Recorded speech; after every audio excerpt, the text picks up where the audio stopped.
every 11 minutes, a woman or girl dies at the hand of an intimate partner or family member as a result of domestic violence perpetrated around the world, including in the Central African region. In Cameroon, the Nkafu Policy Institute reported in July 2022 that 43.2% of women in union are confronted with domestic violence. Deploring the situation, the Minister of Territorial Administration, Mr. Atanganji, stated in December 2023 that more than 80 women were victimized and murdered by their spouse within the course of the year. The story is better told by Miss Micheline, the nickname we gave her to maintain anonymity. She contracted a traditional marriage 3 years ago with her husband, with whom she lives in a family home. But it has not been a bed of roses all the way.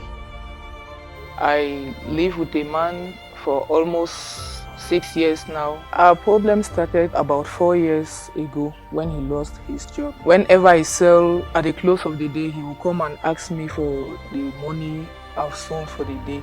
For peace to reign, I used to give him. At a point in time, my business started going down. So when he will come and ask for the money, I will refuse to give him the money. He will go as far as sending the children and I outside. We will go and stay in one of our neighbors' place. One day he got so violent that he had to pack my stuff outside, my dresses, my documents, and he burned them in front of the house. While he was burning them, I went to take it from them. He carried me and put inside the fire. He pressed me so hard. My sons had to come and to take a stick and hit him on the back. When he fell, before I got up, one of my neighbors came and carried me and we went to a small health center which is beside us. Le regard que je pose sur son histoire, c'est naturellement un regard plein de compassion parce que son histoire, c'est un difficile rappel de la condition alarmante des femmes dans les foyers au Cameroun. Une histoire de violence physique et psychologique. It is grievous because as of 2018 statistics, specifically the demographic health survey, those are the last statistics we have, results show that 43% women were victims of domestic violence. And so you see it's close to half the total female population is serious. I was very sick, I could not open the shop. So 2 weeks later when I got better and I opened the shop, he came again and still asked for money. I said I would not give him the money because I don't have money. I've not been selling for 2 weeks. That's when he got mad. He broke everything in the shop. Like, since I used to sell food and drinks, he broke everything. The plates, they took the food and took the axe that I used to split firewood with it and followed me. When the neighbors came to intervene, he started following me and the neighbors and said he doesn't want to see anybody around his compound, that I am his wife and so I'm his property. He has the right to kill me if he please. Since that day, the neighbors were afraid. So he will beat me and nobody will come except my children. Tout part de l'éducation. Par exemple, dans le cadre des coutumes du centre, on a éduquer la femme de telle en sorte qu'elle soit une femme faite pour le mariage. Donc juste bonne pour le mariage et pas pour autre chose.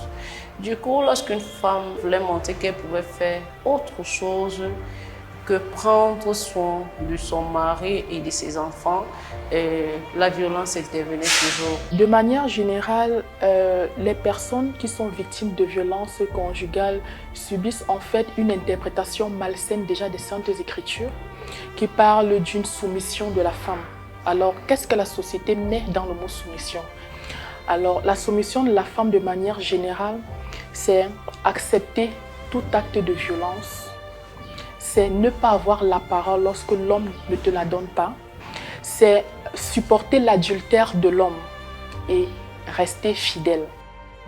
According to the Africa Labour Migration Report, women in acres steadily represented half of the population from 2008 to 2017, with a labour participation rate of 41.8% in 2017. Despite this great potential, Women in ACAS still face challenges such as low literacy rates as compared to their male counterparts, unfavorable land ownership policies, limited access to credit, low political participation, amongst others. These inequalities have contributed to a very large extent in deepening the vulnerability of women in the society, leaving them at the mercy of domestic violence. I've developed chest pain.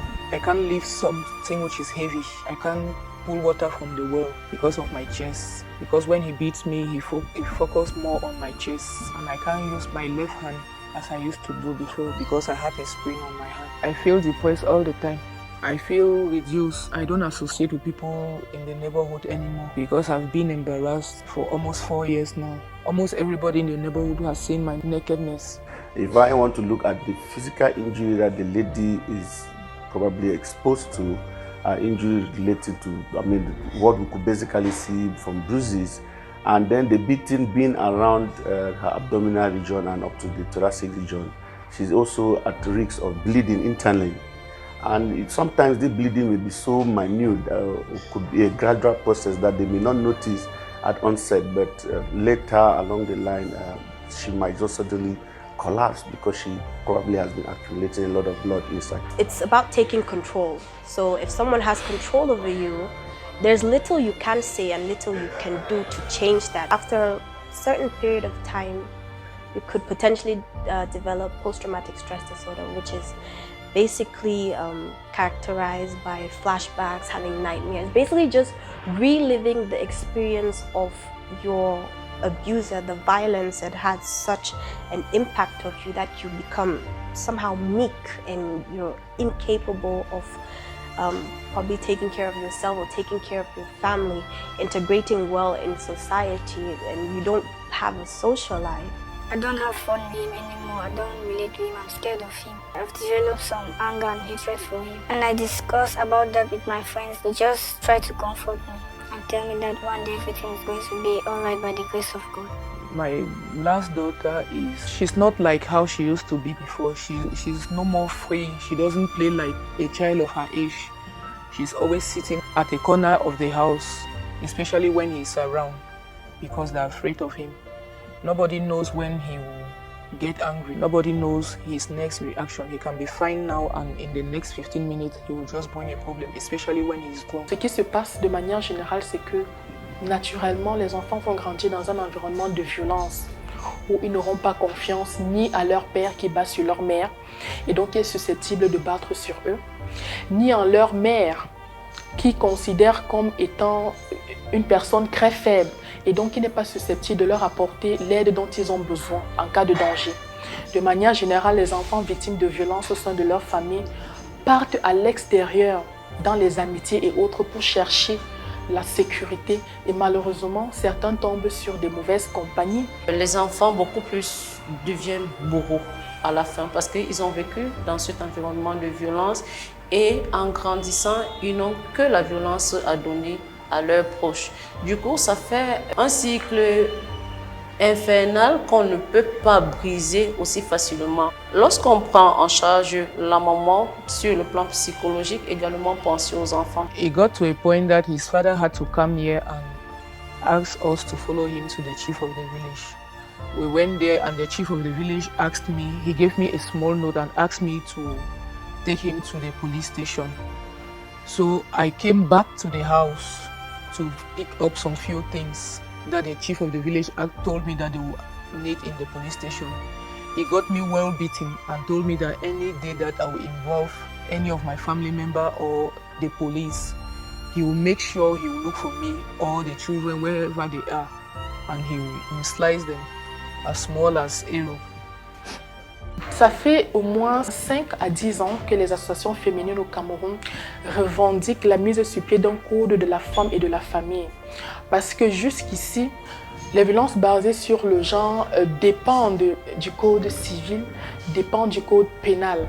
Une femme qui est battue par son mari, on va aller ouvrir un code civil ou un code pénal et on va y déceler quelques peines dérisoires du genre amende, condamnation avec sursis et condamnation ferme, souvent quand la femme est morte. Et là, c'est trop tard. Il faut pouvoir mettre au Cameroun justement ce code de la femme et de la famille qui va mettre en place un système punitif de manière à résorber, à éradiquer significativement les violences faites aux femmes. I want to separate from him, but I don't want him to be aware. He's the type of person that if he knows that I'm leaving tomorrow, he's capable of just closing the door and doing something very drastic to any of us in the house. If a woman is a victim of violence at home, the first thing she should do is to report. If she thinks it's insecure for her to inform the family members, there are many public offices that they can report the cases to. Of course, we have the services of the Ministry of Women's Empowerment and the family that are dotted all over the Republic. We have delegations, whether regional, divisional or subdivisional. We also have women's empowerment centers. Les structures d'accueil et d'encadrement existent beaucoup plus comme dans les associations. Au niveau du service social, c'était possible, mais la violence est tellement... La courbe va grandissant, donc le service se voit limité. I want to live with everything I have, all my being, everything. I just want to live. I want to know some level of happiness and quietness and dignity because I've lost it all in this house. To curb this inequality, the African Commission of Human and People's Rights declared a decade to advocate and speed up the full implementation of the strategy for gender equality and women's empowerment.